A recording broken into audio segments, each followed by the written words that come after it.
Shalom. Ya, Bapak Ibu yang saya kasihi, kita sudah buka sesi yang keempat ya. Jadi jam 9 sesi pertama, jam 11, jam 4, dan jam 6. Jadi cukup bagus jumlah seperti ini, tidak terlalu padat. Jadi kalau bisa kita berpencar di 4 sesi untuk lebih baik.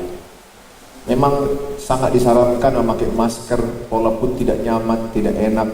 Tapi memang itulah peraturan pemerintah demi mencegah penyebaran virus yang masih marak di kota Medan atau di Sumatera Utara. Oleh karena itu kita perlu bijaksana menggunakan masker, cuci tangan, banyak minum, istirahat yang cukup supaya imunitas tubuh kita yang bagus. Ya. Jadi penting sekali kita makan vitamin juga, sangat penting sekali mematuhi peraturan pemerintah demi kesehatan dan kebaikan kita. Bapak Ibu, hari ini saya akan membawa firman Tuhan dengan tema dengan rendah hati dan lemah lembut kita akan mendapat ketenangan. Bahwa semakin hari saya berdoa, semua di tempat ini semakin rendah hati dan lemah lembut. Apalagi yang terjadi pada masa-masa sekarang ini. Mari membuat kita lebih rendah hati dan lebih lemah lembut.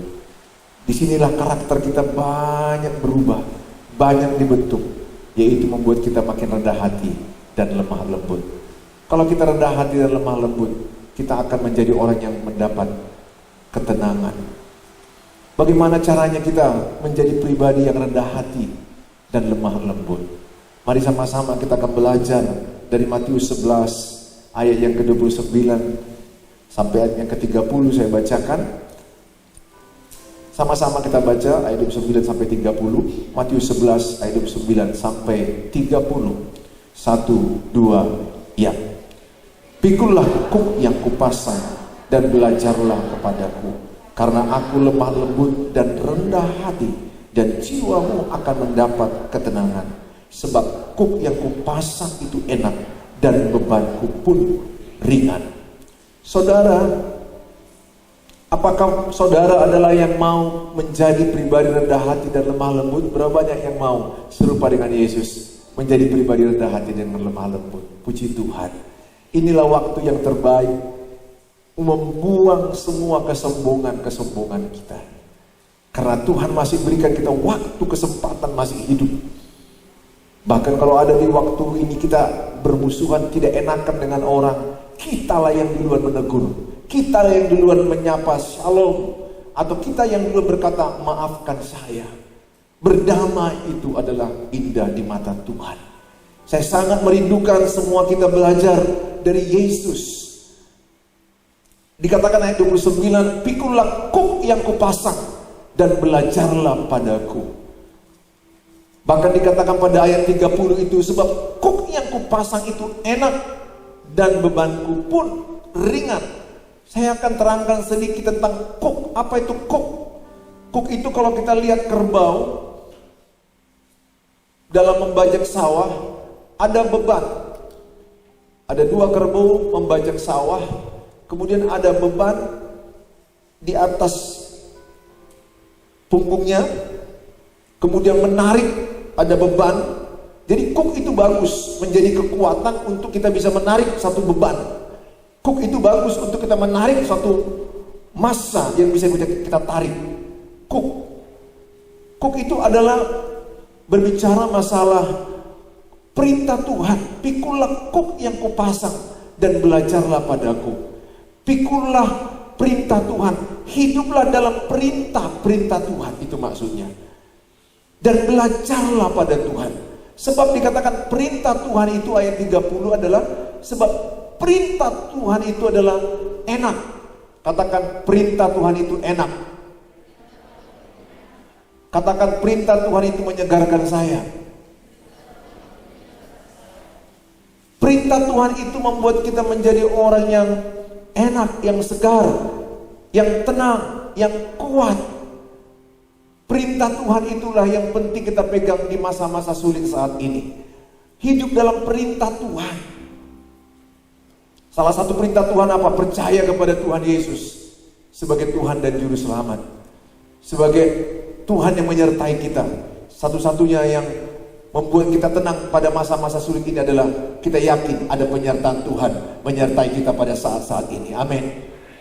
Sehebat-hebatnya kita menjaga imunitas, sehebat-hebatnya kita menjaga diri, tapi yang paling baik adalah kita yakin berkata, aku disertai Tuhan. Aku disertai Tuhan.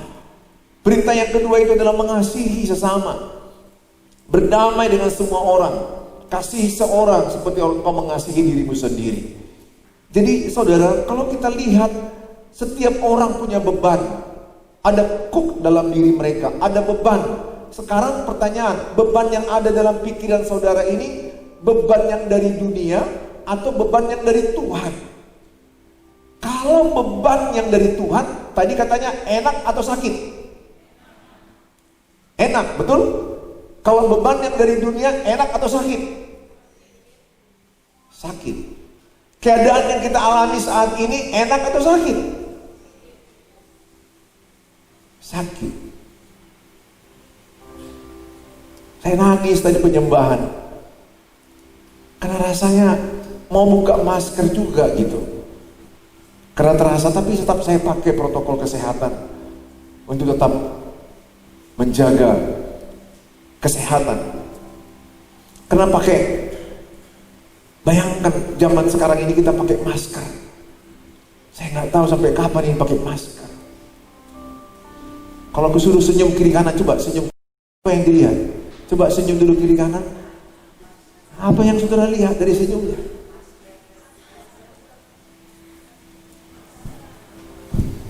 Bahkan sekarang ini salaman pun gak bisa. Ini zaman yang sangat sulit. Salaman gak bisa. Jangankan cipika-cipiki, shalom, edam, po.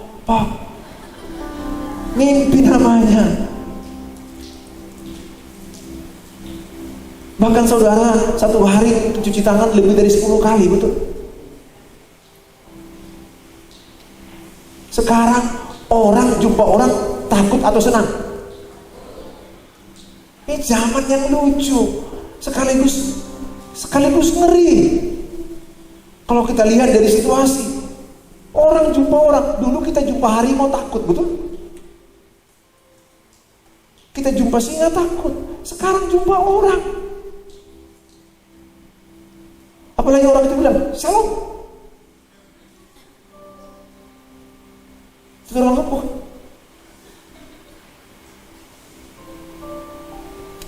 Sempat lagi dia batuk di depan tanpa masker. Hacim.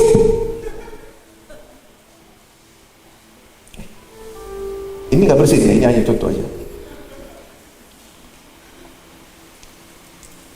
Pasti menakutkan zaman sekarang ini. Saya sehat, cukup sehat saat ini. Ini zaman yang tidak gampang. Beban dunia ini menakutkan. Beban dunia ini membuat kita letih, berat. Maka Tuhan bilang, marilah kepadaku yang letih, yang lesu, berbeban berat. Bukan sekedar kita cemas dengan penyakitnya, tetapi keuangan, pernikahan banyak masalah sekarang. Karena mereka dulu jarang lihat-lihatan, jadi jarang berantem. Sekarang 4L, lu lagi. Pergi ke dapur, dia lagi. Gak gampang. Maka Tuhan mengundang kita, marilah kepadaku yang letih, yang lesu, berbeban berat. Aku akan berikan kelegaan kepadamu. Pikulah kuk yang kupasang. Kuk itu bicara apa? Perintah Tuhan. Hiduplah dalam perintah-perintah Tuhan. Kalau engkau hidup dalam perintah-perintah Tuhan, kalau saya hidup dalam perintah-perintah Tuhan, maka saya akan enak, saya akan segar, saya akan tenang, saya akan kuat. Kalaupun dunia ini mencemaskan, tetapi ada Tuhan yang memberikan kepada kita ketenangan, kesegaran, kekuatan, kedamaian. Karena penyertaan Tuhan membuat kita menjadi pribadi yang lebih tenang dalam menjalani hidup ini. Amin. Saudara, orang normal juga punya rasa cemas. Saya juga punya rasa cemas. Tapi kita tidak bisa tinggal terus dengan kecemasan itu. Makanya bergantilah. Kuk yang ada dalam bahu kita adalah perintah Tuhan. Yang kita pikirkan adalah perintah Tuhan. Kalau kita merenungkan saat ini banyak perintah Tuhan, kita akan lebih segar. Kita akan lebih tenang. Tapi kalau terus menerus memikirkan wabah ini, terus menerus memikirkan penyakit ini, yang ada khawatir, kecemasan, dan ketakutan. Jumpailah orang-orang yang membuat engkau semakin tenang, semakin kuat, semakin damai, semakin hidup di dalam ketenangan. Karena banyak orang bicaranya seputar penyakit ini terus, seputar virus corona ini terus. Itu banyak mencemaskan, menakutkan. Sekadarnya cukup untuk informasi kesehatan kita. Saudara yang saya kasih dalam nama Tuhan Yesus, 1 Timotius 6 ayat 1. 1 Timotius 6 ayat 1, semua orang yang menanggung beban perbudakan hendaknya menganggap Tuhan mereka layak mendapat segala penghormatan, agar nama Allah dan ajaran kita jangan dihujat orang. Semua orang yang menanggung beban perbudakan, semua orang punya beban. Semua orang punya beban sekarang ini. Bahkan memperbudak dia. Jangan biarkan dunia ini memperbudak kita, saudara. Beban dunia jangan memperbudak kita. Keinginan-keinginan dunia, keinginan mata, keangkuhan hidup, hawa nafsu, keinginan daging, jangan biarkan memperbudak hidupmu. Itu pasti menyiksa. Kalau kita masih hidup dengan keinginan daging, hawa nafsu, perzinahan, percabulan, itu pasti menyakitkan dan menyiksa kita. Di ujung hidup kita pasti akan tersiksa dengan berat. Ganti dengan kebenaran-kebenaran firman Tuhan, yaitu hiduplah dengan beban yang dari Tuhan, kuk yang daripada Tuhan. Saudara yang saya percayai, saudara adalah orang-orang yang mau hidup dengan perintah-perintah Tuhan. Karena perintah-perintah Tuhan penuh dengan kasih anugerah Tuhan. Ada kasih karunia Tuhan. Bagaimanapun kita, dia selalu menerima kita. Karena perintah Tuhan penuh dengan kasih anugerah Tuhan. Saudara, Tuhan gak pernah menjanjikan hidup yang selalu mudah dan gampang.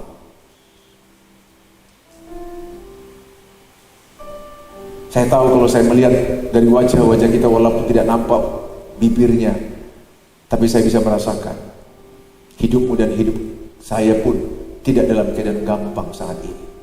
Siapa bilang hidup sekarang ini gampang, mudah? Saat ini hiduplah dengan kuk yang dari Tuhan. Hidup dengan perintah-perintah Tuhan. Percaya kepada Tuhan. Dan kasih sesamamu.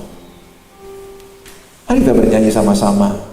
Tuhan tak pernah janji langit selalu biru. Tuhan gak pernah janji jalan hidupmu selalu mudah. Tuhan tidak pernah janji bahwa hari-hari kita mudah. Tapi dia berjanji, aku menyertai engkau. Amin. Tuhan tak pernah janji langit selalu biru, tetapi dia berjanji selalu menyertai. Tuhan tak pernah janji jalan selalu rata, tetapi dia berjanji berikan kekuatan. Jangan pernah menyerah, jangan berputus asa. Mujizat Tuhan ada saat hati menyembah. Jangan pernah menyerah, jangan berputus asa. Mujizat Tuhan ada bagi yang setia percaya. Sekali lagi kita angkat lagu ini. Tuhan tak pernah janji jalan kita mudah. Tuhan tak pernah janji langit selalu biru, tetapi dia berjanji selalu menyertai. Tuhan tak pernah janji jalan selalu rata, tetapi Dia berjanji berikan kekuatan. Jangan pernah menyerah, jangan berputus asa. Mujizat Tuhan ada saat hati menyembah. Jangan pernah menyerah, jangan berputus asa. Mujizat Tuhan ada bagi yang setia percaya. Jangan pernah menyerah, pernah menyerah, jangan berputus asa. Mujizat Tuhan ada saat hati menyembah. Jangan pernah menyerah, jangan berputus asa. Mujizat Tuhan ada bagi yang setia percaya. 2 Korintus 4 ayat 17. 2 Korintus 4 ayat 17 dikatakan, sebab penderitaan ringan yang sekarang ini mengerjakan bagi kami kemuliaan kekal yang melebihi segala-galanya, jauh lebih besar daripada penderitaan kami. 2 Korintus 4 ayat 17 berkata, penderitaan ringan yang kita alami saat ini tidak sebanding dengan kemuliaan yang Tuhan berikan kepada kita. Jangan pernah lepaskan imanmu. Jangan pernah lepaskan kepercayaan kita kepada Tuhan. Penderitaan yang kita alami saat ini tidak sebanding dengan kemuliaan Tuhan. Rasul Paulus menguatkan jemaat bahwa mereka juga mengalami penderitaan dalam mengikut Tuhan. Tapi Rasul Paulus berkata bahwa ada kemuliaan Tuhan lebih besar dari penderitaan kita. Percayalah saudara, kalau engkau memiliki Tuhan Yesus dalam hidupmu dan engkau sungguh-sungguh beriman dan melakukan kebenarannya, maka engkau memperoleh hidup yang kekal. Kita diselamatkan bukan perbuatan, tapi kasih karunia Tuhan oleh anugerah Tuhan. Paling tidak, apapun yang terjadi dengan hidup kita, satu hal yang kita yakini, nama kita sudah ada di kitab kehidupan di sorga yang kekal. Oleh karena itu, jalanilah hari-hari yang ada ini dengan hidup lebih ke arah Kristus, mau lemah lembut, mau rendah hati. Saudara yang saya kasihi, saya ajak kita baca Yesaya 43 ayat yang kedua. Yesaya 43 ayat yang kedua. Apabila engkau menyeberang melalui air, aku akan menyertai engkau, atau melalui sungai-sungai, engkau tidak akan dihanyutkan. Apabila engkau berjalan melalui api, engkau tidak akan dihanguskan, dan nyala api tidak akan membakar engkau. Tuhan berjanji ada penyertaan Tuhan kepada kita. Selalulah berkata, Tuhan menyertai aku. Ketika kita keluar dari rumah mau pergi bekerja kemanapun kita pergi, mau berjalan kemanapun pergi, selalu dengan iman dan berkata, Tuhan menyertai aku. Saya percaya penyertaan Tuhan itu akan memberikan keselamatan dan kemenangan bagi kita. Amin saudara. Kalaupun ada tantangan dalam hidup kita, jangan mudah menyerah dan berputus asa. Karena Dia pasti akan memberikan kemenangan. Dan paling tidak, Dia sudah berkata, kita umat lebih daripada pemenang. Apa artinya? Bahwa Dia sudah mengalahkan maut dan kita memperoleh hidup kekal selama-lamanya. Nah saudara yang saya kasihi, 2 Korintus 1 ayat yang kelima. 2 Korintus 1 ayat yang kelima, sebab sama seperti kami mendapat bagian berlimpah dalam kesengsaraan Kristus, demikian pula oleh Kristus kami menerima penghiburan berlimpah-limpah. Penghiburan yang berlimpah-limpah itu datang dari Tuhan Yesus. Makanya ketika kita bangun pagi, yang pertama kita ingat adalah Tuhan Yesus. Mari kita berdoa, bersyukur, baca firman Tuhan. Malam mau tidur berdoa, bersekutu, bersyukur kepada Tuhan. Perbanyak doa-doa di zaman now. Perbanyak persekutuan dengan Tuhan. Karena kita masih sebenarnya dalam situasi banyak harus di rumah. Saya harap saudara mau menerima penghiburan sejati itu dari Tuhan. Kadang-kadang kalau kita lihat dunia ini terlalu banyak informasi yang kita terima dari WA group, dari Facebook, kadang-kadang datang kekhawatiran. Tetapi ketika kita datang kepada Tuhan Yesus, kita mengalami penghiburan yang sejati, yang luar biasa. Saya mengajak semua jemaat untuk sebanyak-banyaknya datang kepada Tuhan Yesus. Berikutnya kita akan belajar dari teladan Kristus. 1 Petrus 2 ayat 21. 1 Petrus 2 ayat 21. Sebab untuk itulah kamu dipanggil, karena Kristus pun telah menderita untuk kamu dan telah meninggalkan teladan bagimu, supaya kamu mengikuti jejaknya. Tuhan memberikan teladan kepada kita. Teladan apa? Lemah lembut dan rendah hati. Saya rindu saudara adalah pribadi yang lemah lembut dengan situasi saat ini. Apa arti lemah lembut? Saudara gak mudah marah, saudara gak mudah tersinggung, saudara tidak mudah emosi negatif. Kalau saudara masih mudah marah, masih mudah tersinggung, sakit hati, saudara belum memiliki lemah lembut. Itu orang lemah lembut gak mudah, gak langsung marah. Situasi memang sulit, tapi ada Yesus yang membuat kita lemah lembut. Yang kedua, kita menjadi orang yang rendah hati. Rendah hati artinya kita menjadi pribadi-pribadi yang hanya mau meninggikan Tuhan. Kita tahu sekarang ini semua adalah anugerah Tuhan. Orang sekaya apapun zaman sekarang ini ada rasa cemas dan khawatir. Tetapi kita belajar, kita berkata semua karena anugerah Tuhan, semua karena kemurahan Tuhan.